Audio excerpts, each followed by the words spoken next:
look, listen. Taylor. Taylor.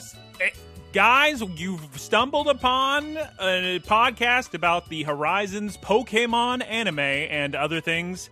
Today, we're going to discuss episode 140 of this anime, Wonder Voyage. Holy moly, do I love this season, Taylor. It's so good. It's just like, never bad. This should have been the show the whole time. The whole time. And they should have just copy-pasted the video game into the anime. Yeah. Okay. Taylor, before we jump into our podcast, let's tell everybody the title of the episode we're going to watch today. Now, here's a preamble. I'm reading conflicting sources on the translation of and actually, big spoilers, this is going to come up later in our discussion of the episode. There's a lot of Japanese-specific things that I don't know how they're going to translate in English. We're just gonna try to get this the what do you call it, the intention as clear as possible. Shouts out to the localizers. When you I do have a shouts out in there. Shouts out to translators. No, Taylor, just when you say this in English, just say pawn. Because some people are saying it should be translated as bread. Some people are saying it should be translated as like a clap sound for the title here. But I was going patapon. Yeah, it all works together in Japanese. But I don't know if Taylor, episode 140 in English, please. Pan Pan Pan Mini-Nidothing. Or in Japanese, Pan Pan Pan Mini-Guru-min. Pan Pan Pan. Pan Pan Pan. Pan Pan Pan Pan Pan Pan. It's impossible not to say that. It's very hard not to say that. Taylor, it is time for our first segment of the week. If you don't care about us and what we've watched and played and etc., you can just skip to the timestamp where we talk about a fun episode of Pokemon. But if you care about other things other than Pokemon, just you wait. In a couple seconds, the segment begins. Taylor, speaking of pom-pom, patapon, pom-pom-pom. You've been playing patapon?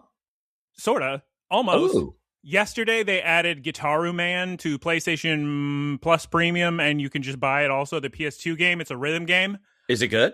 It's well made. It's fun. It's cool. I can't play it.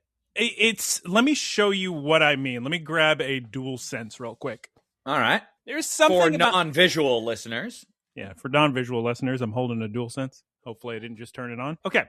So I don't know if it's a me problem or the fact that the analog sticks on a DualSense are very different than the analog sticks on a PS2, a DualShock 2, where this was originally made for. Maybe I'll try this on a Portal. But a Portal would have latency for a rhythm game you don't want.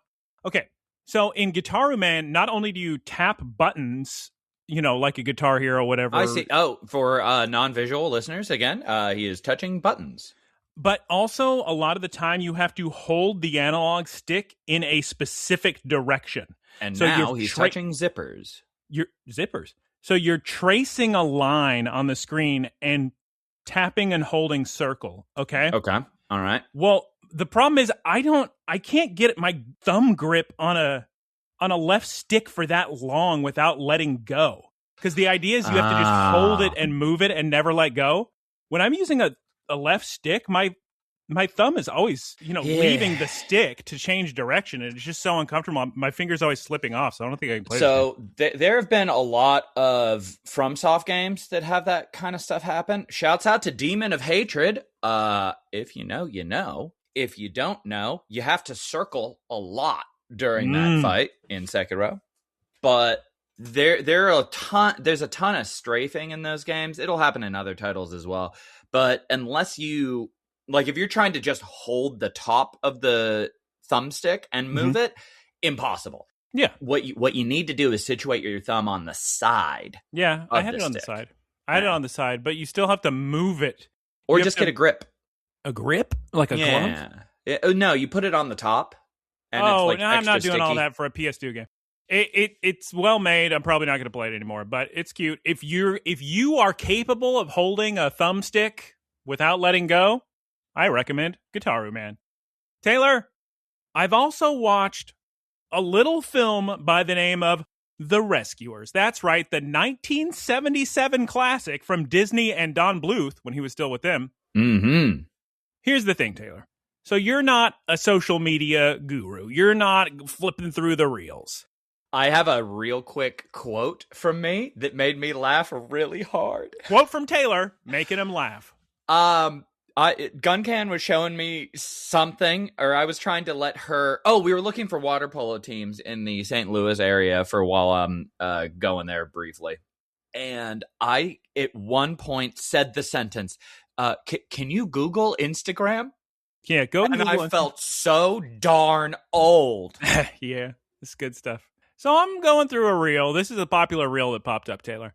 Mm-hmm. It was some individual talking about a scene in the 1977 film Rescuers, where the villain of the movie, Madame Medusa, is removing false eyelashes. Oh my goodness, I remember that scene. What? That was the one that was in Louisiana or something, right? Yeah. Okay. Yeah, they're in Knox's Bayou. Not Down Under, which I owned on VHS. Well, we'll get to that in a second. We all did. Okay, so this person on Instagram, YouTube, all the shorts, is going on about how this was one of the most impressively animated scenes of all time. You just didn't see this level of detail. It's not that interesting of a concept, a woman removing false eyelashes. Yet the way it was animated, the way this is a visual aid, Taylor. You don't want to look at me for this one? I was going to look up the scene. Okay, well, you look up. So the way she pulls her eyelashes and all of the skin on her eye pulls up with it and then wobbles back. Yeah, I do remember that. Yeah. Okay, I remember that surprisingly vividly. I don't even need to look that up. So that's not a thing animators did. That's not a thing animators were capable of doing. So people were just discussing, wow, this is so unbelievably made, because it was made by, I forget the guy's name, but in this era, have you ever heard of the 9 Old Men, the original Disney animators who were just the best animators on the planet? I haven't. So these guys were responsible for the golden era, not the Renaissance in like the 90s, but the golden era of Disney animation. And this was this main dude's last feature he ever worked on, The Rescuers. And they were just going on about how he was so full of himself, but understandably so. He would just say, no, I got it. I'm the only one who can do this. I know how to draw. It's so fine. Sick. But yeah, so just watching this clip made me want to watch this movie. So I watched it on Disney Plus. The movie doesn't really make any sense at all. Somebody should have just called the police. I don't know why 2 mice are flying to Louisiana to save this little girl. They got to save the day. But it doesn't matter. The vibes are immaculate in the 1977 film, The Rescuers. Everything sounds so realistic. You've got, I keep forgetting, Bob Newhart and Ava Gabor. And the child actor doesn't sound like... she's so good. She doesn't sound like an actor. They sound like they kidnapped a little girl and she doesn't know she's being recorded. Like it's the so kids realistic. In Robin Hood by Disney. They just sound like little kids, like 4-year-olds. The vibes are incredible. It's so weird listening to this movie because it doesn't sound like... So much of it sounds improvised.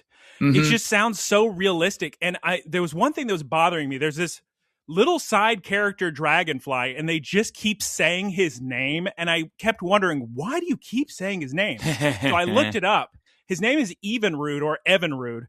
It's funny because they pronounce it differently every other time, so that's another thing. It seems like there's a lot of mistakes in this movie. It could just be the 70s, the way they draw. Like you can always see the pencil lines and everything, but they just left everything in. It's fine. But I looked up Evinrude, and it's a joke because that's the brand name of a very famous like boat motor. And the Dragonfly works as a boat motor for the Leaf, for the mice. I would love to know what the actual audience reaction was to that, because how many people in the 70s are listening to boat puns? The adults would have got it, I'm sure. But really? I never, yeah. I never I mean, that boat motor company's been around since the early 1900s, apparently. Huh. Yes, they invented it. I don't know. So the vibes were great. I enjoyed it a lot. Taylor, I then booted up The Rescuers Down Under. Didn't finish it. Got halfway through. It's boring. No. Really? Even with him saying, Joanna. It doesn't have the soul. It doesn't have the spirit of the 1977 movie. Maybe because Don Bluth was long gone by then. And because when you watch The Rescuers, it is a very Don Bluth movie. It would go right along with like Fievel Goes West or American Tail, All Dogs Go to Heaven, that kind of stuff. Yeah. It has that vibe to it. I will say I was very impressed by the 3D effects of Rescuers Down Under. That movie came out in 1990, and it just looks incredible. Do you remember The Prince of Egypt? Prince of Egypt was way after that. Prince of Egypt was late 90s. It was, but it was a similar style. They used that style a lot during that time period. Anyway, I feel really bad for the Rescuers Down Under because you dropped that movie into such a string of classics, it never stood a chance. That's in the middle of Little Mermaid, Beauty and the Beast, Aladdin, Lion King. You just drop Rescuers Down Under. And Rescuers Down Under, I'm sorry, as a kid, I thought it was super sick. As an adult, it is boring. I couldn't get through it. But the first one has a lot of soul. So the Rescuers Down Under, unfortunately, I do agree with you because I have watched it pretty recently, like past 10, 15 years. I would say that my latest impressions of it were, man, what an intro. And man, what a finale. Everything in the middle was, Yeah, the intro, I was feeling like emotional, like, wow, this is so cool and impressive. It's like, Halloween 2018 or, I don't know, some big adventure or something. It's an incredible, it's like a top, I think it's a top intro for just all animated. Yeah, it's super good.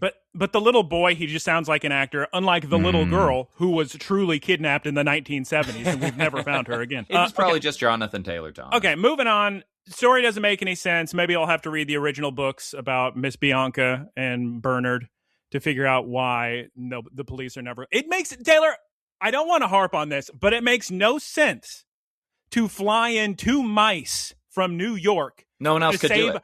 A locked up boy in Sydney, Australia, when you could just call the Sydney police. No one could do Doesn't make sense. Also, a very key element to a lot of the movies that were coming out from Disney at the time is the police just don't exist. I guess this is a world without law. I'm pretty sure there's a line in one of those movies is, why don't we just call the police? I'm pretty sure the little girl in Rescuer says, you didn't bring the police?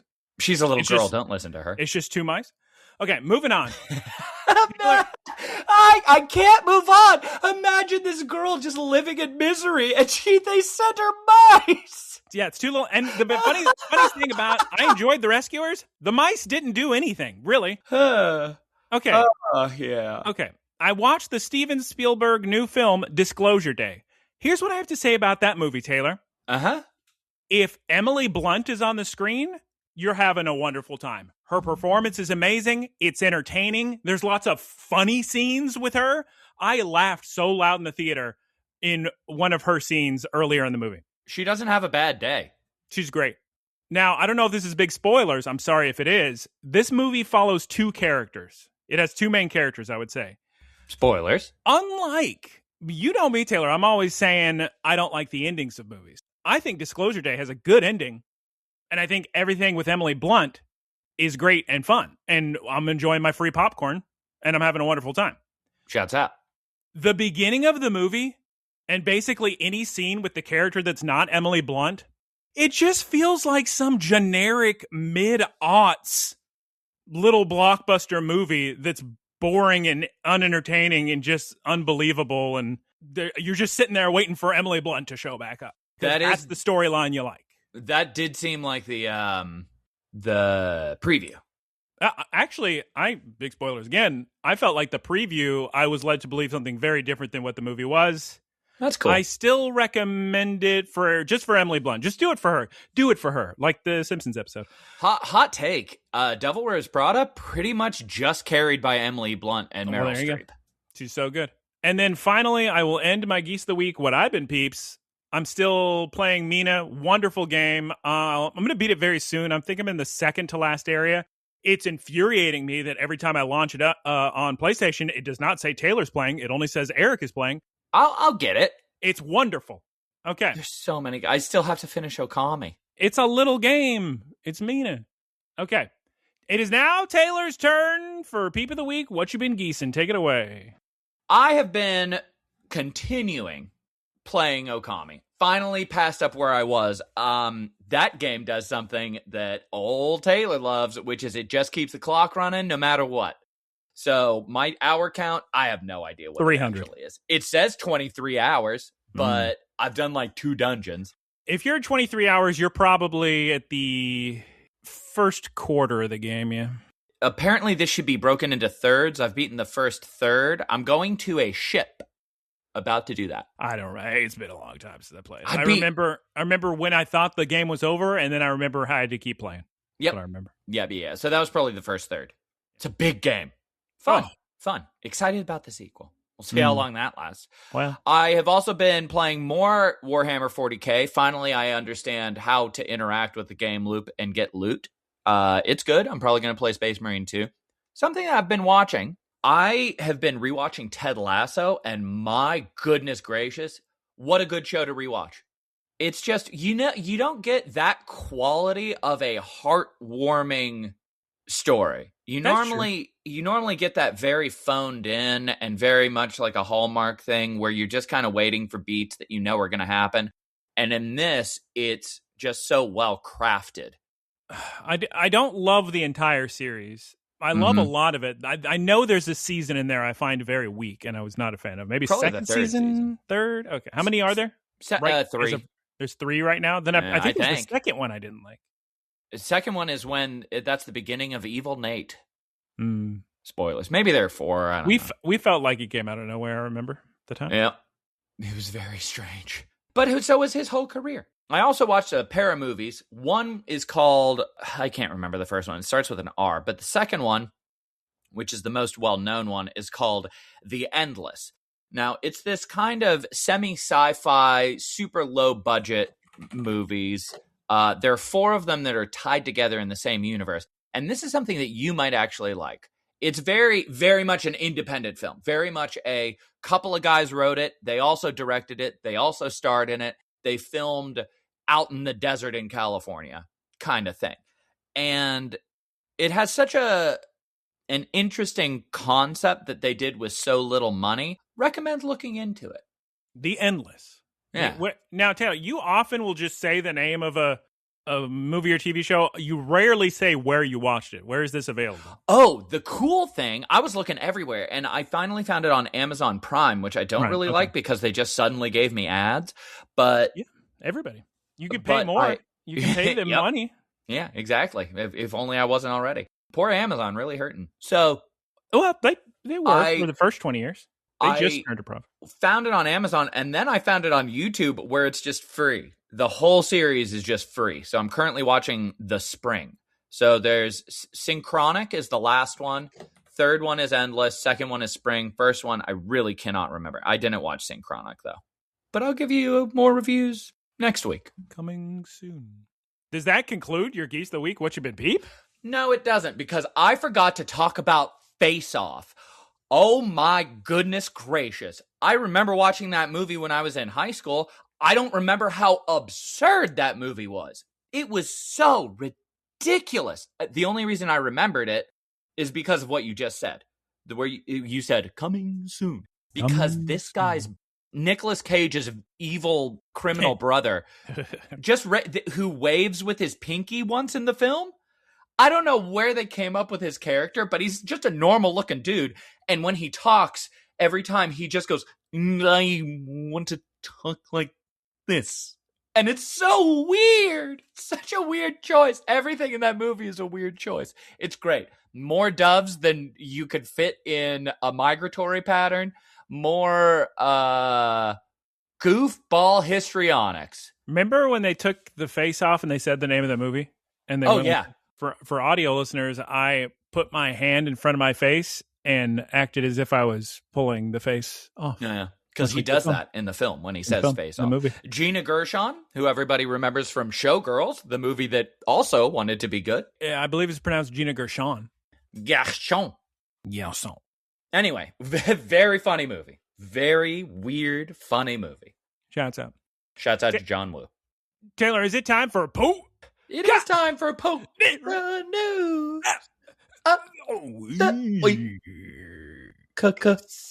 Cerebi.net reports the Pokemon Go Community Day on July 4th, 2026, Independence Day, will focus on Sobble. Runs from 2 p.m. to 5 p.m. local time. Get your shiny Greninjas. Or excuse me, Inteleons. All these little aquatic water starters. We're even getting them in winds and waves. With little... I was discussing Taylor? that with somebody recently. The starters have not been very exciting for me. No, lately. Pombon and Brout are great, but unfortunately I'm only allowed to pick water starter for my main file, and I'm just not excited about Gekwa. Sorry. And the next piece of Pokemon news, Pokemon Champions is now available on iOS and Android, so if you like that, go play that. It's also a big season reset day for them. They added a bunch more Pokemon, a bunch more items. So if you enjoy that game, have fun, because the time is now. Also, the next Pokemon Go Raid Day has been announced. It focuses on Mega Raichu X and Mega Raichu Y. We just watched an episode about those two. It runs from 2 p.m. to 5 p.m. July 18th, 2026. Have fun with that during the Forever Forward event. It is now time to discuss an episode of Pokemon. Taylor, can you please tell us what happened last time on Pokes? Previously on Pokemon, the gang got a new friend in Ditto. Officially. And one more time, can we hear the name of this week's episode, episode 140, in English? Pan Pan Pan Mini-Nidothing. Or in Japanese, and watch this, I'm going to do it perfectly, no mistakes. Pan Pan Pan Mini Guru Min. Taylor, please give me a Geese Peeps one sentence synopsis. Oh, I guess we didn't mention at the top. Geese Peeps not here. She's too busy in Florida. Sorry. Of course she is. Guess she doesn't care about all of you. She only cares about gators. So, sorry. Huh. Kick them, gators. Eat them up. The famous alligator kick. Yeah. Can you slap them with the tail? Yeah. Get them. Okay, can you give us a good thwack? Yes. One sentence synopsis, Taylor. The team finds out what it means to have officially accepted Ditto in their ranks. Wow, incredible this week. Episode 140, Taylor, we're going to open on a Nidothing video filming, or it's like a live stream, actually. And Ditto is very curious about all the goings-on, because all of Dot's Pokemon are over there dancing, having a fun time in front of the camera. Taylor, and we're starting off so strong. God, this season knows what I want. They go straight to just Pokemon being cute and being in little situations where they're whining and crying, and it's appealing. I don't know why. The best part about this season is you never know what's going to happen. Last season, you could pick from a grab bag of 8 items, and half of those would be in every single episode. This one, who knows? Is there going to be a battle? Is Liko going to be in the episode? Is there going to be any kind of conflict? Are they going to be singing? Are they going to be dancing? Are they going to be baking? What's going to be happening? It's insane. This episode, none of those things. That's so true. Liko, I think. There's no battles in this episode. Yeah. I think what the problem must have been last season, they accidentally just used AI to write every episode, but this time they brought in writers and they went, "Wait, what are we doing here? Oops, it's all AI." Wait, it was just somebody walking in saying, Guys, this is entertainment. We're supposed to entertain the people." And everybody said, "Oh, we were treating it as work." Oh, I thought this was like educational software. I'm sorry. let me fix that real quick. So Tinkaton, poor little girl, gets her leg all tangled up in some camera cord. She's on the ground crying. Dot, dressed as Nidothing, runs over to try to help her leg out of there. And Taylor, Ditto takes this opportunity to change into a tiny baby little Nidothing, and he runs out onto the stream, and everybody starts dancing. It's amazing. Nidothing herself, the real one, then runs back out and bumps into Ditto, and he flies up in the air, knocks into the camera. Camera falls over, and I guess the stream is over. It's time for a theme song. We're back from the theme song.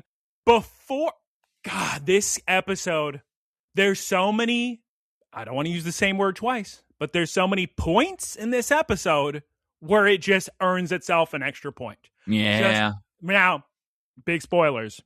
There's one reason Geese Peep, it's good she's not here. And it does lose a point for one scene later, but we'll worry about that when we get to it. We know what it's going to be already. We'll cross the bridge when we come to it. Before the episode even starts, in the little image where it shows you the title of the episode, and Liko, just as a favor to me, says the kanji out loud, although I don't think there's any kanji in this episode, but it's all kana. Rather than the normal 3 starters just standing there, we see that Ditto has transformed into a tiny little baby Skeledirge. So cute. The attention to detail, my lord. As the episode starts, we see Roy is repairing the Brave Olivine with Oreos. They're discussing rusty screws, and they can't find the one they need, so Ditto just transforms into one. What a little goofball, Taylor. We're going to find out this young Pokemon likes to transform into a lot of things to help a lot of people. To help. Exactly, to help. Spoilers. That's the theme of the episode. Sorry for spoiling the end of the episode. All right, let's cut to Molly. She's helping little baby Pomo with his little scratch, and Ditto decides to transform into a bottle of ointment. Next up, we see Ditto as a whisker, whisking implement. I'm sorry, autocorrect goof me. What is that called? It's called a whisker, A whisk. Right? A whisk, thank you. I was adding too many letters. Thank you. Whiskus. Ditto transforms into a whisk with Murdoch and Alcremie. And now we're going to cut to dessert time in the evening with everybody at the table and Ult just a laughing and a carrying on, hooting and hollering about Ditto transforming into everything. He calls them pranks, but he just finds it so funny that everybody was fooled by Ditto. Yeah. And then we get the first of two instances in this episode. Taylor, get the scoreboard out, get the dry erase marker and the dry erase board. Add some points here. These little moments where characters just repeat a word. So Ult just saying, man, I'm thirsty, need some water. And he goes to grab for his cup of water. It turns out it's a Ditto. I'm going to go and spoil it now. The next time this happens, there's a little boy and he's looking for a trash can and he's saying to himself, where's a trash can? Need a little trash can. And he throws the realistic mumbling while you're searching for something. Everybody does it. So good. But yeah, little boy throws a piece of trash into Ditto's mouth, who's disguised as a trash can. Spoilers. All right. Ditto, adorable, causing a bunch of ruckus in the Brave Olivine. But here's the problem, Taylor. Dot, she's a little bit concerned about the whole Ditto incident, the Mini-Nidothing controversy. But is it a controversy, Taylor? I don't understand how she has made it as a content creator.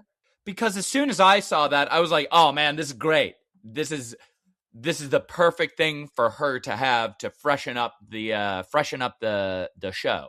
And she just says, I've left a taint on this show. Well, it's a different culture and she doesn't understand. Luckily, Liko rushes in.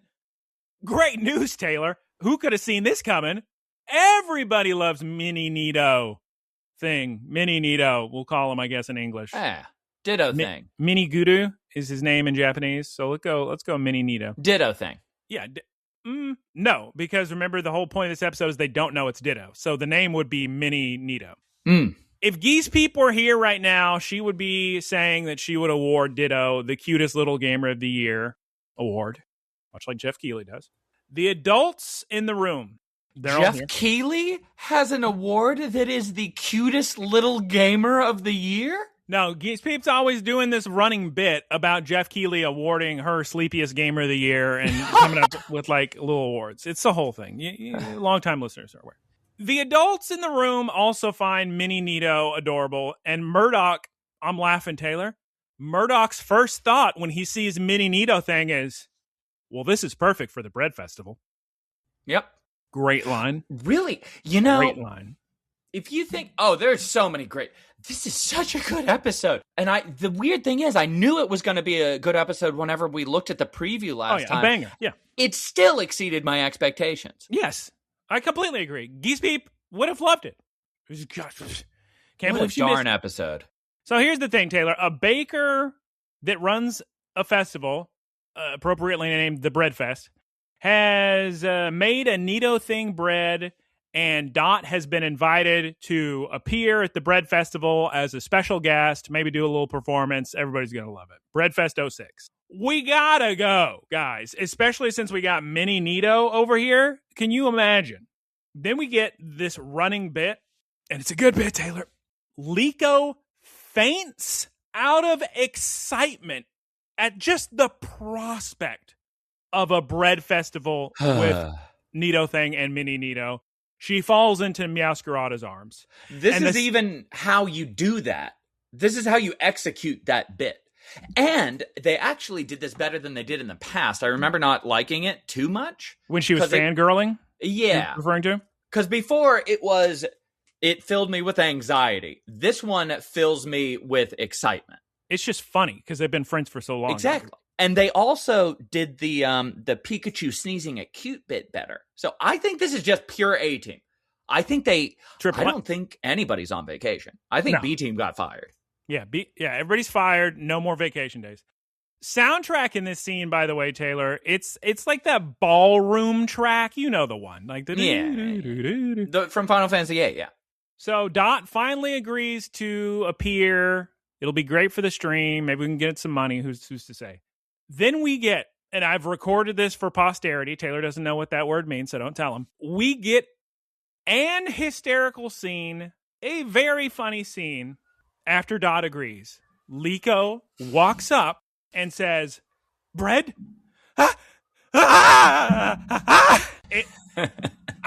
I've never seen anything that good in Horizons. Just let me play I'm playing the audio. Hold on. Hold play the audio. Play the audio. Just because I'm not doing it justice. Come here. Come on. Get over here. Okay.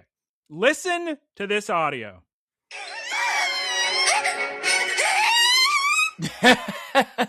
She's just that excited about bread. And she can't even speak, Taylor. She's so excited. Good stuff. All right, Taylor, let's go ahead and cut to the deck battle zone. You know what parts of the ship are. The place with the shields. You know that. We're going to have Breadfest rehearsal over here. Liko, she's still fangirling. Meowscarada, not impressed with Liko's ridiculous behavior, but whatever. Taylor, I know the ult fans are going to be out in full force for this episode because he's so good in this. Not to be outdone during the Breadfest rehearsal, Ult and Sableye jump down and start to do little dance moves to prove they are also impressive. And I didn't know exactly what they were doing, but they called out all of these like flower eyes, what was it, fire nose or whatever, and they're doing this silly stuff, and it just works. It's great stuff. Something important to note in this scene, they're making it clear that if Ditto laughs, he will break out of his transformation. So it's important to note. Great music, by the way, during dance practice. I don't recall them using this track before, but it sounds like an early 2000s beach level on GameCube or maybe PS2. Just like, dun, dun, dun, dun, dun, dun. It's good. It's good stuff. The music in this, boy. Were these all new tracks? No. A lot of them are tracks the ballroom we've used before. I don't remember this tropical track. I think there were at least two, because there's one at the end of the episode as well that I think is new. We'll see. So here's the thing, Taylor. When you were talking about the flower, here's the thing: the flower eyes. Yeah. Liko does not want to spoil the performance for herself for Breadfest, but she also can't resist watching the rehearsal. So that's why Meowscarada pulls out little trick flower bombs and just keeps moving them in front of her eyes so she can't see. All right, let's cut to Pink Purple Sunset with a rare Dot hair slicked back with the headband. We don't see that every day. And then she warns Ult, I know you're having fun doing that little dance, but I can't have you doing that during the actual performance and make Ditto laugh and pop out of his disguise. Which I thought, well, you know what? Let's wait. I'll bring that up later. Taylor, I'm sorry. Get the eraser for the whiteboard, dry erase board. We're going to have to take off a couple points. No. I'm sorry. This was the one part of the episode that I'm glad Geese Peep wasn't here. Liko is sad that she didn't get to see the routine early. Well. So, in response, Meowscarada tenderly touches her cheek and holds her. Let's cut to the next morning. Breadfest. We're at the venue. We see Electrode, a male Combi, a Munchlax, a Slurpuff, a Smoliv, a Larvitar, a Minccino, and Cherubi. Okay, gang. We got to meet the guy running the Breadfest. He invited me. We got to talk. We got to get the logistics down. And look, he's dressed as a bread clown with a Fido and a Darkspawn. And he's holding those little bread tongs you use in Japan to get your Mr. Donut Pond to Rinks. Taylor. Of course. Yep. His name is Manager Tong, which that's his Japanese name, but that might be his English name too, because it works in both languages. Tong, bread Tong. So maybe it's gonna be. He is an absurd character that comes out of nowhere. Nah, he's great. He's got glasses. I was not expecting that in this episode at all. He's a wonderful man. Geese Peep also loves Fido's Japanese name, which is of course Puppy Mochi. It's a cute name. Oh, Puppy Mochi, such a good. It's like a Baby Yoda thing, which also works because Mr. Tongs is basically just the what's his name? The guy with the clamps in Futurama. The guy with the clamps? Oh, yeah. Not Zoidberg, but the robot. Yeah. Clamp? Yeah. Give him the clamps. Give him the clamps. Yeah. Like, this guy's just obsessed with Tong. His intro where he says there's not a piece of bread I can't pick up is so good. Like, I don't know where they came out with such a strong character like this. It's good stuff. They brought in the talent. I'm sorry. Okay, so then Tong asks, hey, where's Mini-Nido? And Dot says, oh, he'll be here later. I wouldn't worry about it. Yeah. And it's at this point I realize, oh, it's a big secret that Mini-Nido is actually just secretly a Ditto, which doesn't actually work for me because just look at it. It clearly has the Ditto eyes. You guys have never seen a Ditto transform? They always have those little eyes. I don't think people in the world can see the Ditto face. No, Taylor, of course they can. That kid was about to eat that croissant. Taylor, after staring at it. We've had episodes in the original series where they talk about the little eyes. They know. But listen, Mini-Nido better get here quick because the Nidothing baking event is at 3 p.m. sharp. And you know how punctual the Japanese are. So we're not going to wait. Train's never on late. It is never on late. Now, the kids are walking around the bread fest at this point, looking at all the bread, all the donuts. Wow. Alt and Roy, very understandably, would like to eat just a little something while we're here, while we wait. We got Voltorb pizza, Taylor. We got Tandem Mouse donut, Eagly Buff bread, Combi honey toast. We then get something that we're not really going to discuss, you and me. I and me. I'm almost inclined to take off points, but we're just going to move on. There's a bakery item that looks like it's supposed to be a Baneri's ear, but we're going to move on. We see a Cherum Cherry Bakewell Tart, a Charjabug bread, a Drifloon cupcake, Chespin sandwich, classic Pikachu bread. Now, Taylor, you brought this up earlier. Mm-hmm. There's a pack of girlies. They see the Pikachu bread. Captain Pikachu rubs his little cheeks, I guess trying to say, that's not what my cheeks look like. Yeah. The kids call him cute. We'll move on. We'll keep, it's fine. There's a lot of points in this. Yeah, we just deducted points. Don't need to do it right away again. Remember Mr. Tongs? There's not a piece of bread he can't pick up. He's a great man. He's a brave man.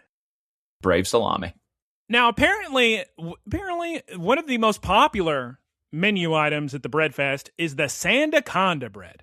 Wow. It's so great, Taylor, that it's completely sold out. Now, if I were the Sandaconda salesman, I would be saying to everyone in line, well, don't worry, guys. Those are some great-looking croissants right next door. Yeah. Look at the little stall right there. That's a great-looking croissant. That's not what the man says. And so, of course, a little boy just starts crying because he wanted the Sandaconda bread so badly. Ditto then says, well, I'm not going to stand for a little crying little boy. How about I transform into a Sandaconda bread? I wonder how this is going to turn out, Taylor. Me too. I don't think it's going to end well for the little boy. Especially because a little boy stares at it and doesn't see the Ditto face. It's like what happened with the trash can. Well, okay. First, on the trash can, that one makes sense, Taylor, because I don't know how many weeks of the year you're in Japan, but it Ditto's on every trash can? It is very normal if you're at a bread fest to see a goofy-looking trash can with a smiling face on it. When I went to the Pokemon Cafe, I had to throw trash into Garbodor's mouth, so it's normal, okay? We now see some more Pokemon at the bread fest. A lot of the Pokemon that were based off of the breads. We also see a Herdier and a Psyduck. And now, Taylor, bring out the second whiteboard because now we got to do some fun Japanese learning here. This is a fun scene. I like this kind of stuff because it's fun to discuss. Yeah. There's a joke in Japanese here. Love the translator's note, how he just adds something to the top. So, Roy, I believe it's Roy, is eating a Charjabug bread. Okay. Charjabug in Japanese is denjimushi. He says, oh, wow, the Charjabug bread is steamed too. Let me explain the joke in Japanese. Denjimushi, mushi means steamed. So it's they made the bread as like a pun in Japanese because the word mushi is in his name, so they use mushi to mean steamed bread. Bulbapedia believes that denjimushi is a portmanteau of denchi, which is battery, and jinmushi, which is like a grub, which is what Charjabug is. Yeah. So how are they going to do that in English? I don't know. I don't know what they're going to do for that one. We then move on to the second Japanese joke, which is one of the girls is eating an Igglybuff bread with pudding inside. Okay, well, that makes perfect sense because in Japanese, that whole line, their name is just pudding. So they're literally named after pudding.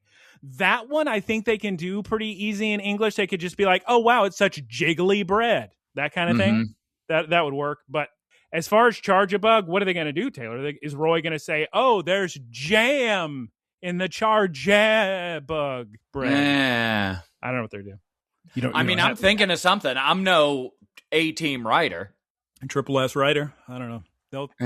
Maybe they'll just say, wow, this bread tastes good. Probably. All I got to say, Taylor, right now, Sableye looks adorable eating the cheesecake. That's the end of my thoughts on that scene. I wish there was a different pastry he had gotten.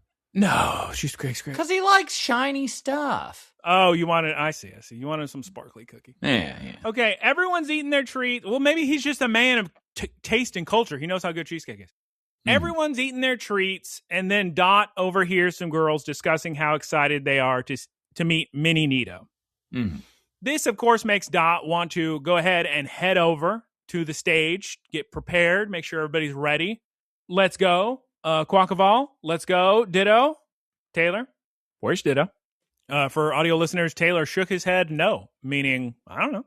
He's been gone the entire episode. I don't know. Well, it was ever since the little boy started crying because he didn't have a Santa Claus bread. Yeah. Time for a commercial break. We're back from the commercial break, and they are looking for Ditto. That's not a Ditto. That's a Jigglypuff. There's a Smoliv in a stroller. Adorable. Also, there's a Greedon over there. Still not a Ditto, Taylor. Liko then says, okay, I'm looking at the clock. Dot, you go ahead and head over now. Get ready. I promise you, we will find Ditto and bring him back by 3 p.m. Nothing like a promise that you're not 100% sure on. That's, it's a good point. It's a good point. Okay, now, Taylor, the moment of truth. The little boy is about to take a bite of his Sandaconda bread when the Sandaconda bread transforms into Ditto and jumps away. And that's the end of the tale of the crying boy. So I don't know how traumatized that boy's going to be for the rest of his life. But I hope he was okay. Yeah, it's a surprisingly frightening scene. I can't imagine. Like the way that they animate it is very frightening. Yeah. So everybody's still looking for Ditto. He transforms to the trash can we brought up earlier. Boy says, trash can. Oh, here we go. Boy throws away his trash. Ditto's just smiling. Ditto, this is what I'm thinking at this time. Ditto, you hear everybody screaming your name. Just stop stressing everybody out. Even if you're, spoilers, big goal is just to help everybody, you can still say, I'm right here, guys.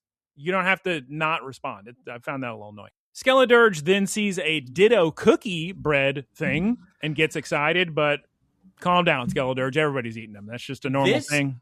As they're going through frantically looking for Ditto, looking at every single item, and they find the Ditto cookies, the way that it's edited and the way that there's this frantic energy makes it feel like the ending of a horror movie. Real? Oh, like you were eating it through the house and there's just something every 4 seconds jumping out? Yeah. Oh, yeah. I can see that. So then we see Ditto wandering off. Then he transforms into a pizza oven. Kids investigate, discuss a plan to find him.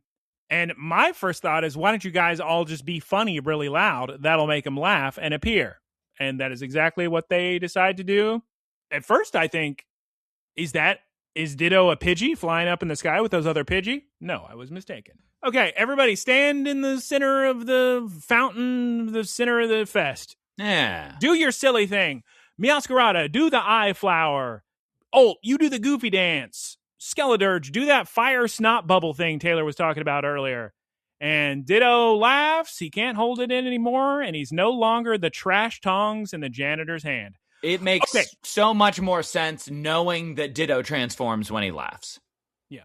Ditto, it's 3 o'clock. We gotta go. The show's already started. Dautner Pokes already dancing on stage. The audience, Taylor, they're getting disappointed because they all came here for Mini-Nido. And honestly, it's the whole reason they came. They even got the merch ready for Mini-Nido. They got the cheering squad.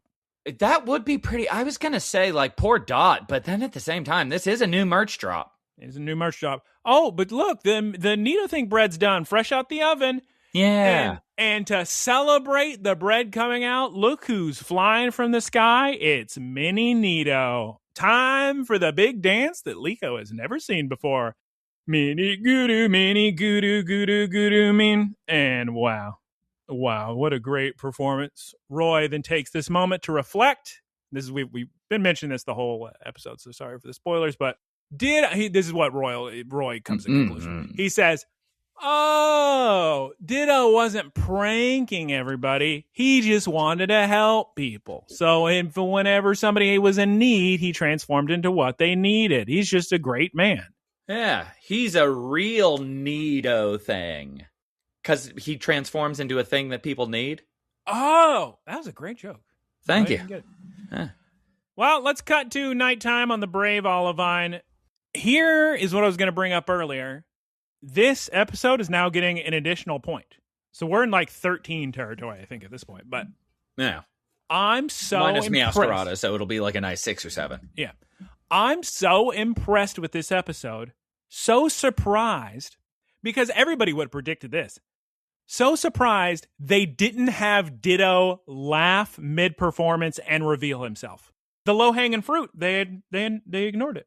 Yeah. Instead, and now it's just a new character. They just used that to find him earlier. So shouts out. Manager Tong, what a saint. He gave the kids so many baskets full of Nidothing bread so everybody can enjoy, all the adults, all the kids. I'll bet he picked up every single one of those pieces of bread for them. Oh, yeah. Those tongs? Thank you, Ditto. You truly did it. I'm sorry. The tongs just aren't even that big. Like, I can't get over this character. He's just really good at using tongs. Character.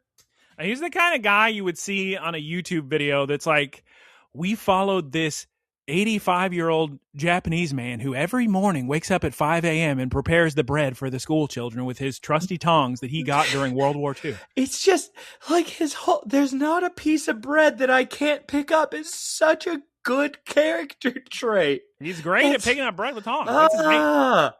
It's so good. Writers, if you're listening, well done. Yeah, I'm so proud of you guys for speaking English. Okay. Ditto, let me thank you again. You're the true star of the show. Wonderful job. We owe this all to you. Also, this is Dot speaking. Also, the rest of my Pokemon that were there, too. Shouts out to all of you. The duck, the pink thing, and of course you, Goldango. You helped. Now, here's the thing with Liko, Taylor. Yeah. She can't bring herself to eat the Nidothing treat. It's too cute. It's time to bring in the Surf Rock track. I think that's what you're talking about, Taylor, but we've definitely had the Surf Rock track before. Maybe you weren't on that episode, but we mentioned it before because it's just like the Super Mario Odyssey level. Ult's trying to eat Liko's cookie bread. He says, well, if you're not going to eat it, I'll eat it. Meowscarada starts nibbling an ear on the cookie. Everybody's going wild. They're having a crazy goofball time. Ditto's dancing, and the episode's over. Taylor, before we discuss this episode, we need a Frito seminar. This time it's Doc's Bun. Here's the thing with Doc's Bun, Taylor. He makes wheat grow. We see a Doc's Bun walking through a wheat field with Liko Ditto. Very exciting. It is now time to discuss next week on Pokes. Next week is based off of the Pokemon game Pokemon Unite, the MOBA. Okay. I played that for one match. I'm not into MOBA? it. Yeah, there's a Pokemon MOBA. I didn't like it, and I'm not excited about next week's episode. I'm pretty sure this is going to be the weakest episode in Wonder Voyage. Hopefully they prove me wrong. But I do think it's funny that they've given us excellence for so long, and now they're just clearly telegraphing, hey, everybody, you can skip this one. It's just a battle. We'll see. It's not a battle. They're playing the game Pokemon Unite, where you have to get a ball into a hoop. It's not a battle. Wow. I'll tell you what I am looking forward to, though, Taylor. The Pokemon Go episode, where they're meeting Professor Willow.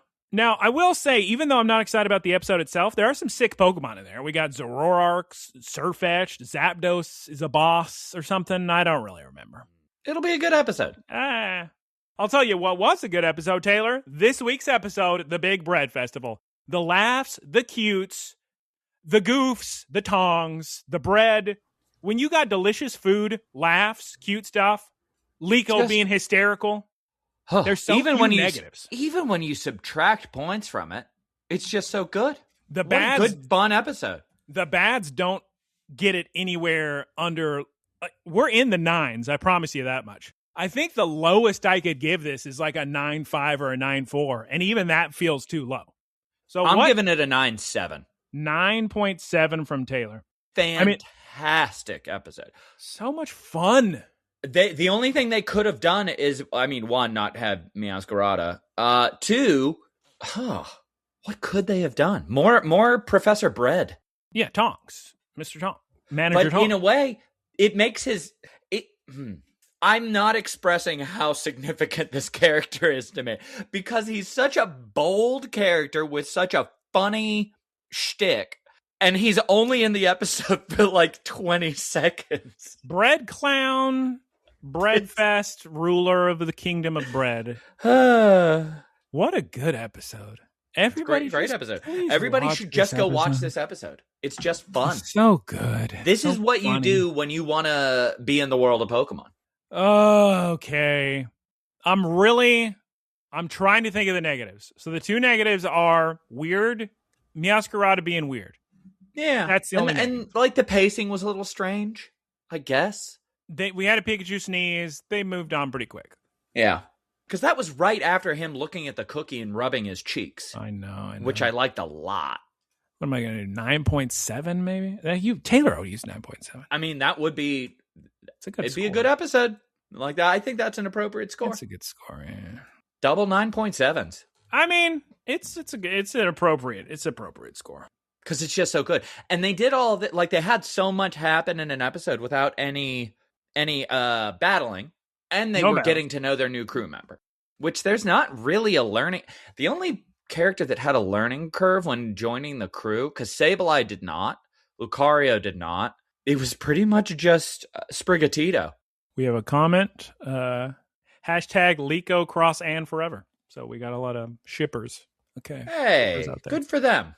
Anyway, great episode. They would make a good couple. Because Anne is somebody who does not have an inner monologue ruling her life. Yeah, she should have invited Anne to the bread. All right, Taylor. I don't think we have anything more to say. We don't. It's a wonderful episode. I'm repeating myself. Let's move on to the wrap-up. It's very cut and dry. Everybody go watch the episode. Worth your time. Go have fun. Time for the wrap-up. Look, listen, cast. Spotify, Apple Podcasts, and YouTube. You can like, comment, and subscribe, and that makes more people see it. Now, you may be thinking to yourself, why would I care about that? Well, ask yourself, have you ever seen something that you liked? You know why you saw it? Because other people watched it and liked it, and so that way the algorithms out there showed it to you. So shouts out. WWDD. What would Ditto do? Exactly. He would turn into a like. Thank you to Keith for our artwork. That's twitch.tv/Keith Squared. Shouts out to Professor Ticklebits for the underplate and the boiler. Prof_Ticklebits. Horrible.